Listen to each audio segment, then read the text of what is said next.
And a big part of some of the small businesses is getting workers to come in there and get their first jobs.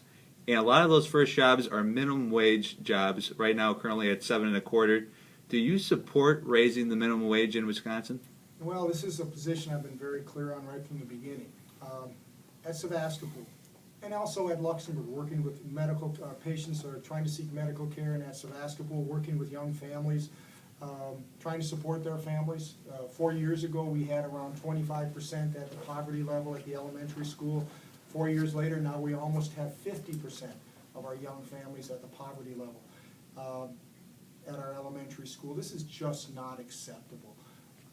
I understand that the minimum wage, some folks may say that the minimum wage was initially set not for working families to make a living off of. It was set for college students or waitresses or something like that. But unfortunately, because of our economy that has lagged in Wisconsin, a lot of our families are actually working for minimum wage, and they cannot make ends meet, which forces them then to be on government assistance, which then raises our taxes. So if you take a look at the whole entirety of the minimum wage issue, I think raising the minimum wage really will significantly boost our economy. It puts money back into our economy and helps it circulate around. So yeah, I'm definitely a proponent of raising the minimum wage. I think it should be gradually raised to the $10, 10-10 area. Joel Kitchens, your answer to that question? Yeah, this is an area we pretty much disagree on.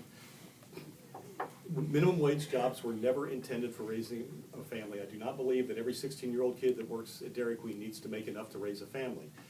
It's bad policy. It's tremendously inflationary. And the nonpartisan congressional lost the word I'm thinking of. Anyway, the budget committee that comes up with those figures, they estimate up to 1 million jobs would be lost in the country if we raised the minimum wage to 10-10 when the federal government was looking at them. Their best guess is that it would be about 500,000.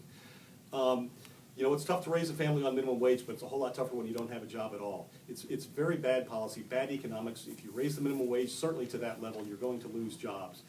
You know, this is sort of an issue that the Democrats love. There was a Marquette poll that came out last summer that said 56% of Wisconsinites thought it should be raised. So right away they ran out, my opponent being one of those people, and had a press conference down in Green Bay to say, hey, we want the minimum wage to go to 10-10.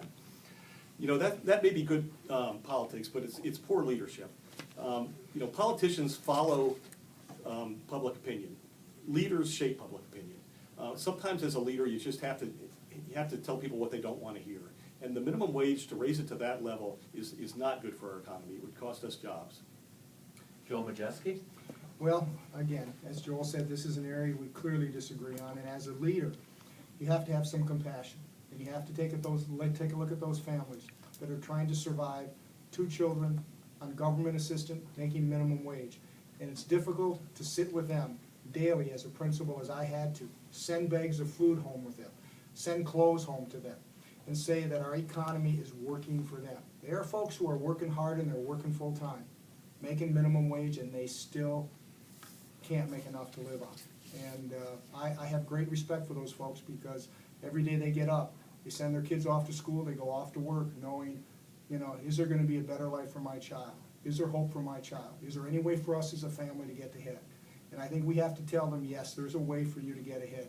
We've got to raise that minimum wage. Joel Kitchens, final comments on that question? Yeah, a lack of compassion has nothing to do with why I oppose raising the minimum wage. I deal with people that are in poverty constantly, and in Sturgeon Bay, certainly our poverty level has gone way up.